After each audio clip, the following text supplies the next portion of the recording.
Hoosier Trapper Outdoors is brought to you by Hoosier Trapper Supply. K3 Outdoors, manufacturer of the Hags Bracket and Body Trap Spring Clip.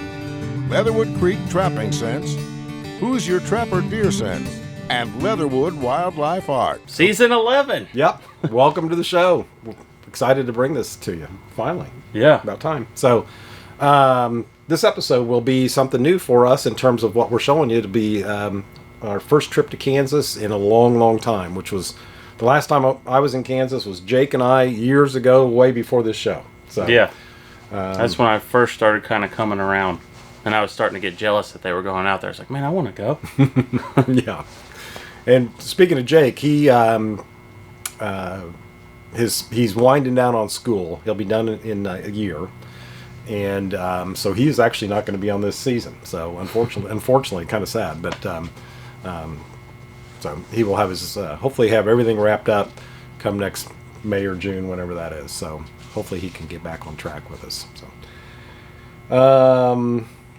we'll do the semi-live again this year, and then we'll also have Arkansas footage as well. So right. And we had some low points and high points. Yeah, for sure. In between on Arkansas. So yeah, that was kind of. Yeah. But we do have some special guests with us this season too. So Kansas, we're with Mike Cuber. You'll meet him, and Mark Steck joins us for a day or two out on the line in Arkansas. So you'll see their faces. Yep. So yeah, both great guys. So those of you that know Mark from the Trappers Conventions, you know he's a unique individual. So. And his dog, Bob, is probably more famous than Mark is. So that's true. So we got a summit coming up. We call it a Trapper Summit. It's basically a day-long class for beginner trappers, people that want to start trapping and are overwhelmed by the prospect of it. It's geared, like I said, it's geared to people that don't have a lot of experience or just minor experience. And that will be actually on August 13th, Saturday. We have some openings, so if those of you that live in the area or outside the area that would like to come, just give us a call and we'll get you on the list. It's free. It's free. So. Yep. Last time we did it was 2019, so it's a couple-year delay, and we're getting back on track. So we'll have Jim Tate from Michigan coming down. We've got Tom Morlock, then Matt Breadaway from the south part of Indiana, and then Justin and I'll be here. So anyways, we'll cover land trapping and water trapping and kind of an overview of both, and try not to complicate it up too much, and give some good instruction. So yeah, sounds like a good day. Mm-hmm. Can't beat it. Right. Trapping and friends and learning. Yep. And then we've got our usual rendezvous too. Yes, last Saturday in September 24th. Come on out here to Hoosier Trapper Supply. It's a full day. We got demonstrations at the water. Here in the field here, we got some demonstrations. There's tailgaters. We were raffling stuff. The shop, of course, is open. We got music. We got good food. Yep, great food. It was like, and what more could you ask for? Yeah, so. Everything's free will donation, so carpool and get here. Yeah, looking forward to it. So yeah, that's September 24th. And yeah. Last thing we do, got to mention, is Trap House Podcast. Follow along. We been taking some time off this summer, only putting a few out here and there, but now that season's pretty much going to be kicking off here real soon, we're going to be rotating this show with the Trap House Podcast. So every Friday you're going to get something new from us. So. Right. And I'll go ahead and let the cat out of the bag. We haven't mentioned it yet. Marty from Alaska, from Mountain Man Show. Majorado. I can't even say his name right. Marty. The guy that flies the plane. The real deal. He's a real Alaskan trapper. Yeah. We did a podcast with him. Great. Super nice guy. So be on the lookout for that. That should be out soon. Yep. So. Season 11. Let's do it. I think that's it. Hope you enjoy the show.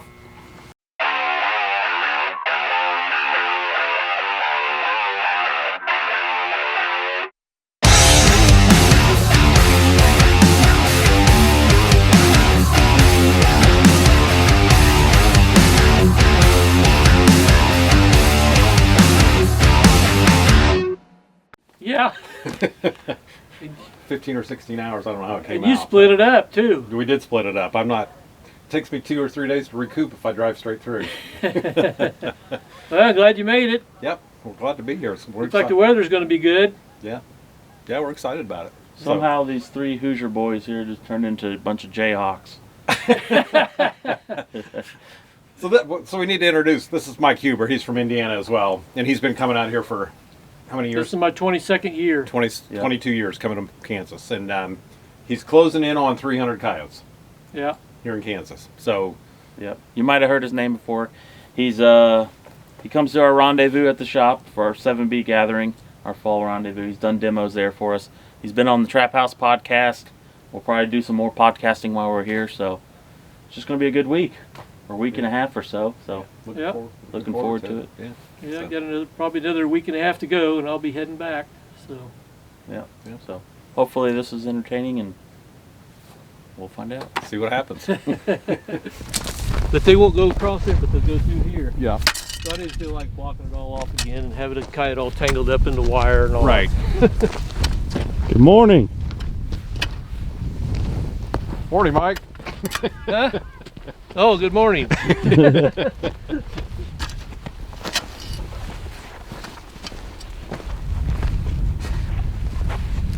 Caught good. So this is our first day in Kansas, and Mike is our lining stuff up for us out here. So we're actually running part of his line with him this morning before we get started. Obviously, it's dark. So. It's about what, 18 degrees out, Mike? Yeah, probably. First coyote of the morning for Mike today. Mike uses 650 Dukes. Mike's got himself another coyote here this morning. Pull the light off of it for just a second, Justin. Let's see if See the picture? Mike's been skinning as he goes. He hooks up right here. Of course, that pole extends. And when it's, when they're warm and freshly caught, they're a lot easier to peel. skinning as he goes. Working in dark conditions here. No coyotes, no stiff cold coyotes at the end of the day this way. So when they're warm, they skin pretty darn quick.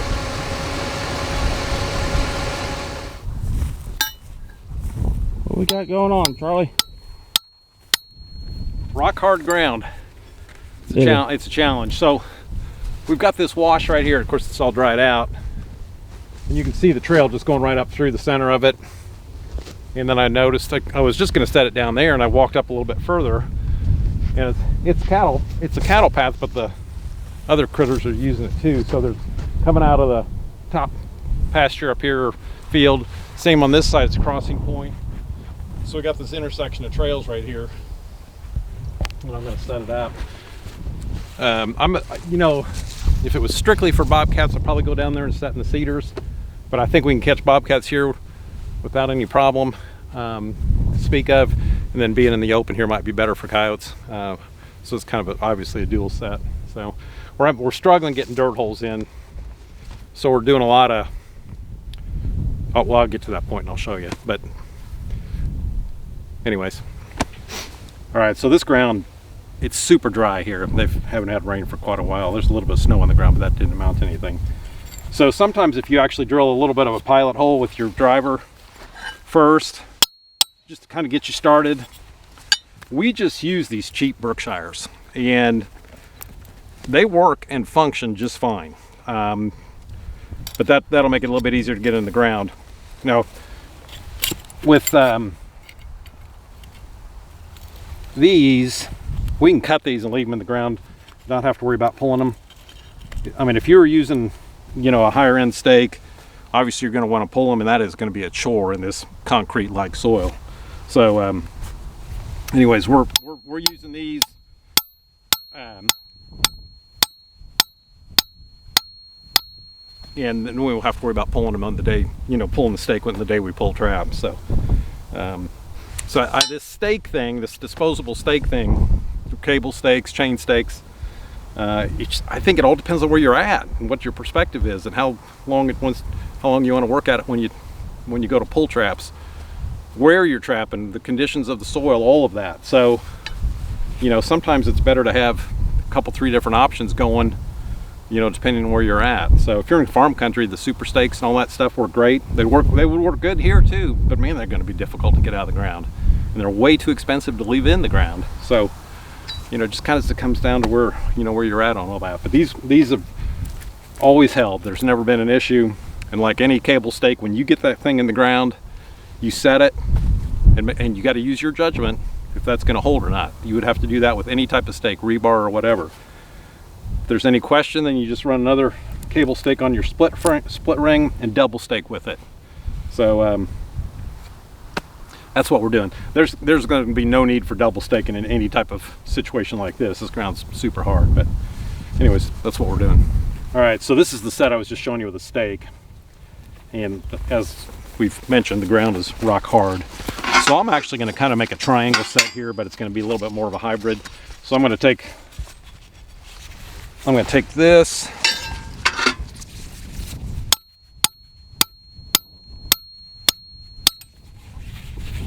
wallow that out.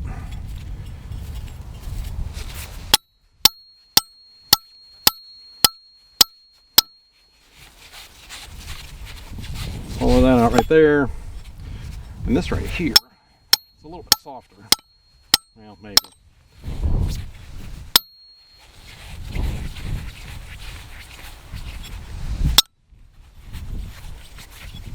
Okay.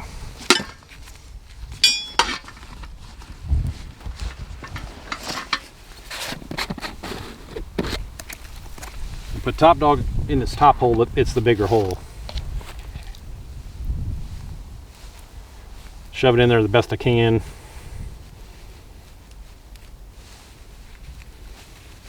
I'm actually going to kind of cover that back up.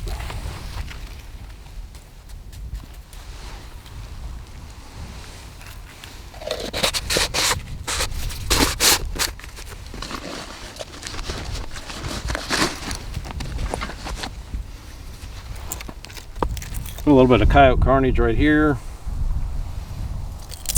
I'm not going to cover that one up, it's pretty discreet.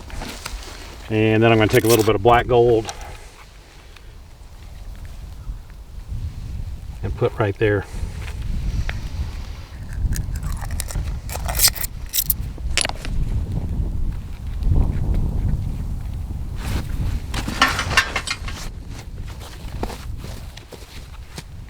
Kind of our finished set. Pretty discreet. It's got a lot of smell going on. There's no visual, but anything coming by here should check that out. Mike Cuber, who's kind of our got us coming down here, he's not using any urine at all because of rabbits and deer and stuff. So we're gonna not, for the most part, we're not going to use a lot of urine. I didn't use urine on this one at all. So that's kind of the thought behind that. Generally, I feel a lot better if you use urine, but we're gonna kind of bounce back and forth. So, I just saw the set Charlie finished up. He's much further down that way in the drainage. The road cross right here, then fence line.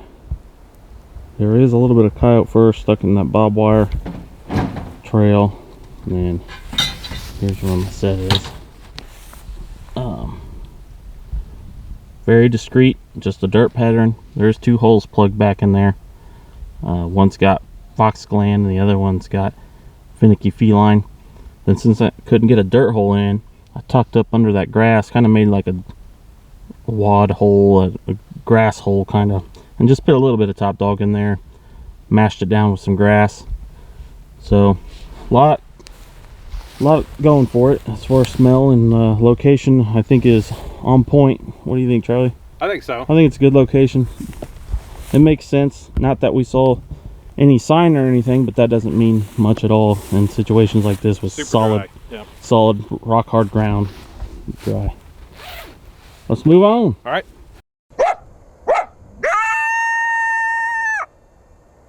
Top dog predator bait. Success speaks for itself.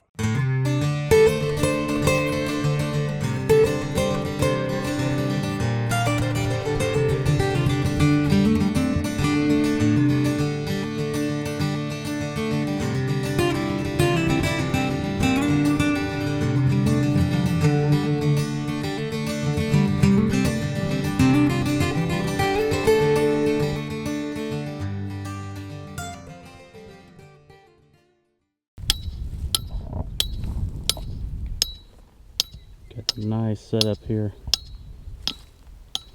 A lane that follows the fence. All pinches down right here. We're on each side of it. More over here. Charlie's back here. And then behind us, behind the truck, some hay bales. And there's a trail and this brush alongside a barbed wire fence and the hay bales. Charlie put one in there. First location we found coyote droppings at, set on sign. So I used them right there. Put a little bit of urine on them.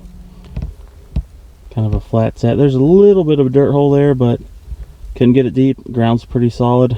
Some top dog. Using Predator Seducer and Predator Gravy on that one. And Charlie's up against this post. And there's a trail coming out of here that follows this little bit of a waterway ditch. What do you think, Charlie? Pretty. Looks like an awesome spot right here. Yep. It makes sense being here on location. It also made sense looking at it from an aerial map. It's a great pinch point on the property. It's almost in the center of the property. And it's got a lot going for it. A lot of travel ways. So, high hopes for this location. We'll see what happens. Beautiful area, isn't it, Charlie? It is very pretty. Very. Warmed up quite a bit on us today. Got in the 50s. Started out in the teens. So I'm shedding layers. Charlie's on this cattle trail. Right here we got some droppings on there. So setting on sign. There's only been one other location where you've actually found droppings. So we're setting that. I'm a little further down on this side. Kind of show you the dirt hole I plugged in.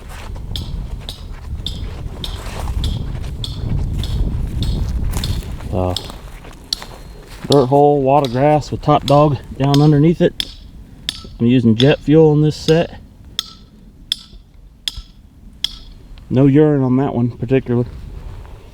I'm not sure what Charlie's going to use, but look at that view. Gotta love it.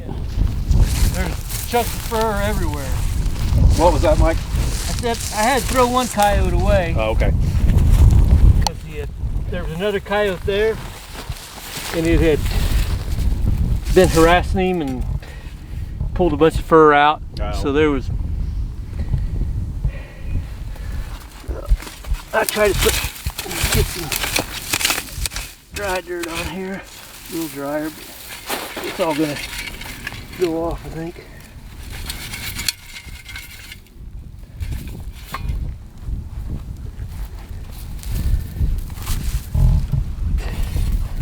I want them to step right in front of that dirt clod. Yep. So that's my theory anyway. Must be working. I think your theories are working. I lost my knife, so I stole a knife out of the kitchen. I'll wash it off before I put it back. I'm sure they'll. Just wipe it on your knee, put it back.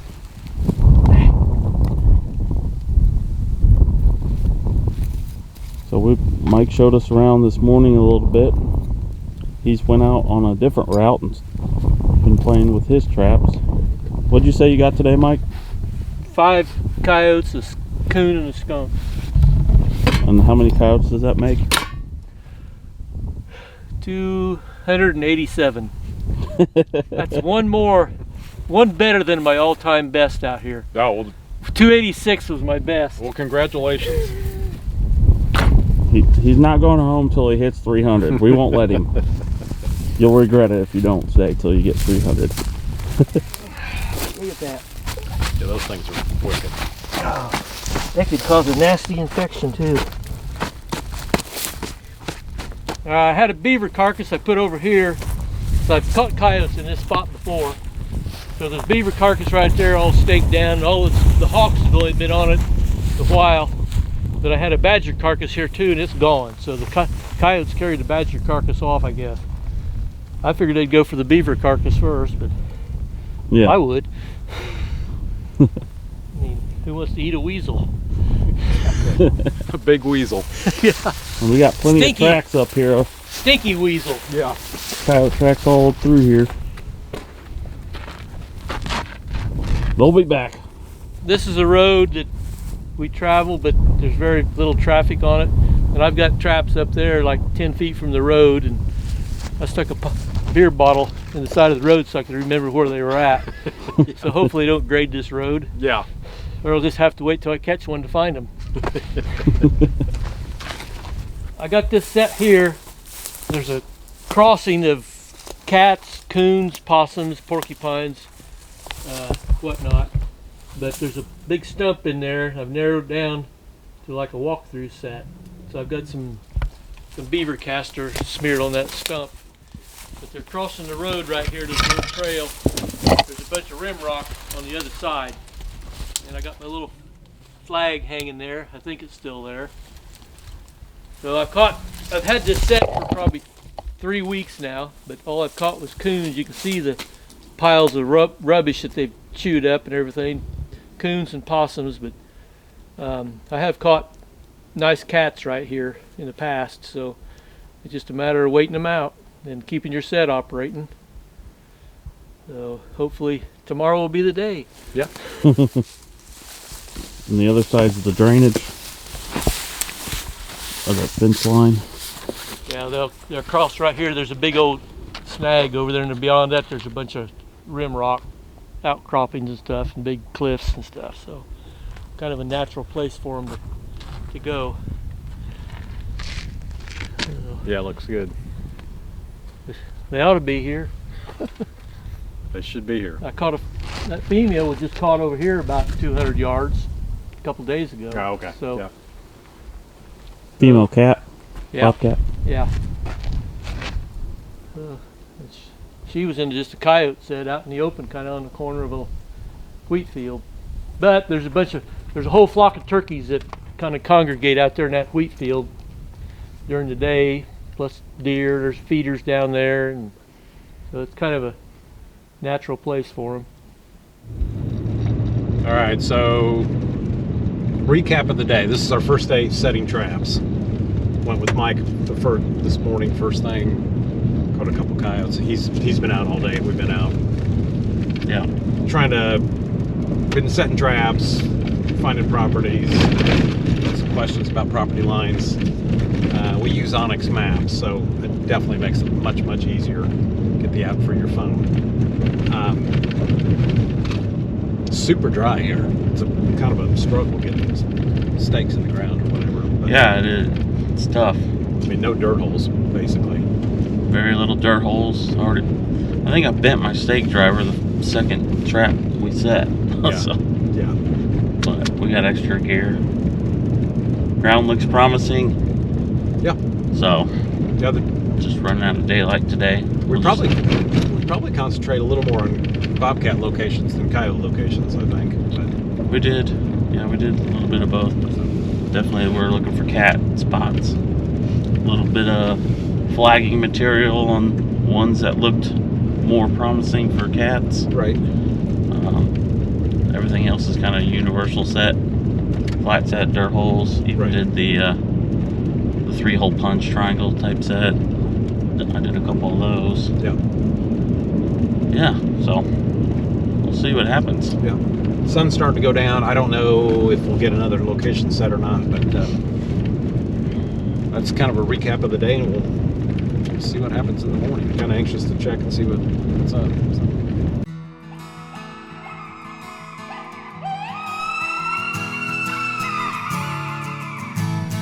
Trapping has been a lifelong passion of mine.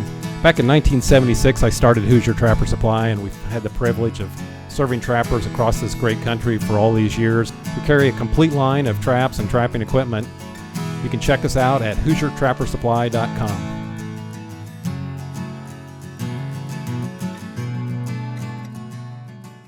Okay, check day one here in Kansas. We checked one location already. This is our, I guess technically our third location. First catch of the day. First catch of the trip, this coon right here. Kind of a yellow one. It's kind of getting late in the year for coons, but we'll take care of him. And we've got behind Justin, we've got several sets that I'm kind of anxious to look at and see what those see how those produce over the next few days, and we'll keep you posted. So. All right, this is our second coon of the first check day. This set was designed for a bobcat. You can see up in this tree we have a little bit of flagging going on, and the wind is carrying it, so that's working great. But this is not a bobcat, this is a raccoon. kind of the downside for setting up for cats is you're going to catch a lot of stuff like raccoons and whatever. So there are some tracks in this pipe. It's kind of hard to make them out, but one of them I could see on the side. It does kind of look like a cat track, but I'm not sure. This was a 3-punch hole triangle type set, and I used 3 of my favorite cat attractants: finicky feline, jet fuel, and top dog. Didn't use any urine, but yeah, get this remade and then see what happens, see what might travel through here within the next week or so. Okay, so we got a pretty distinct trail coming through the woods here, going out to the agriculture there, Milo field, and some winter wheat. We've got a couple sets in the field. Saw this really good trail coming out of here. Everything's using it. It's probably a really good place to catch coons, but we're thinking just bobcats is what we're thinking. So I've got an actual one of my chain tie-offs that I put together over there on that looks like a hackberry tree, and I'm just going to kind of blend this in this trail here, and I'll show you the finished set when it's done. Basically, we've got a step over here, and with the traps going right here.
I'm going to raise this up a little bit. I want it pretty much with the level with the grade of the ground, and I don't want a real depression right there.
Kind of blend this in a little bit.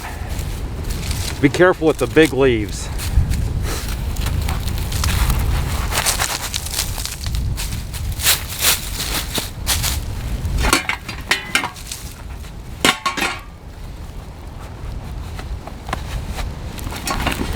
And I don't want a lot of attractant here, but I'm going to put a little bit down. So I'm going to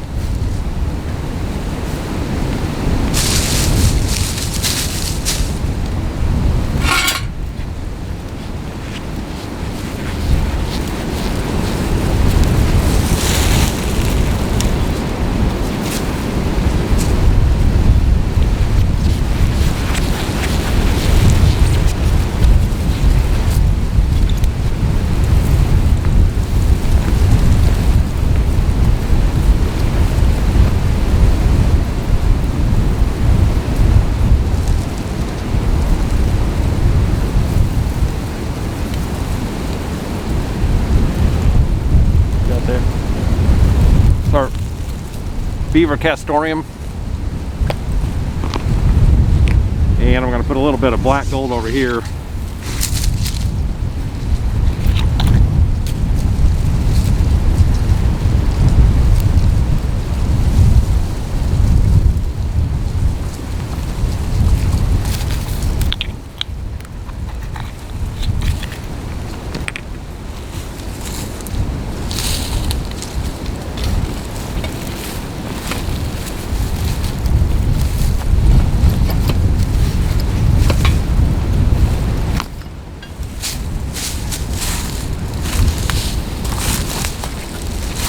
So when you're making these trail sets, it's a little difficult to maintain the integrity of the trail. This one's not quite as critical as if you were in tall grass, but it's just try not to waller out your trail and change it significantly when you put your trap in. But as you can see, the trap's pretty well blended. It looks pretty, if you look up there, it looks the same up there as it does back here. We just got a little bit of attractant. Hopefully we'll connect with a bobcat here. So pretty certain we'll catch some coons or whatever, but what we're trying for is a bobcat. All right, third coon of the morning. That's it. We didn't catch anything other than coons today. So first day, a little bit disappointing, but we didn't have a lot of traps set either on the other, so you got to look at a lot of empty traps to catch a lot of critters, basically what it comes down to. So we've got a prairie dog town right here behind me. I set this where they dump these concrete pieces here. Caught this big old coon, and so we're gonna get this remade. Obviously any bobcat coming along here is going to check this all out, and at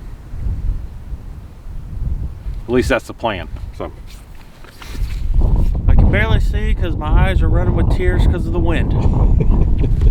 Yeah, that wind is Arctic for sure. Yes, makes it the wind chill is definitely down. I'm trying to punch in a dirt hole in off the side of this prairie dog mound. It's not very deep, but I'll cover it up with a little bit of water grass. Just trying to get this in here solid support. Yeah, put some top dog in there. Got a little bit of predator gravy, and I'll put some predator seducer on this too.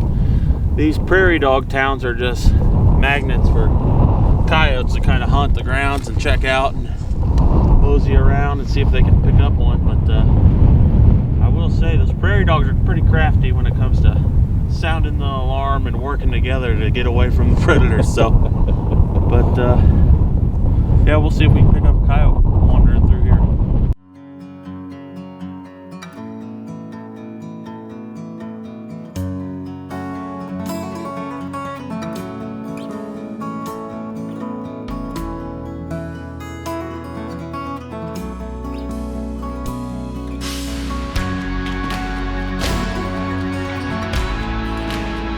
Hags Trapping Products by J3 Outdoors, the most versatile and efficient trapping devices on the market.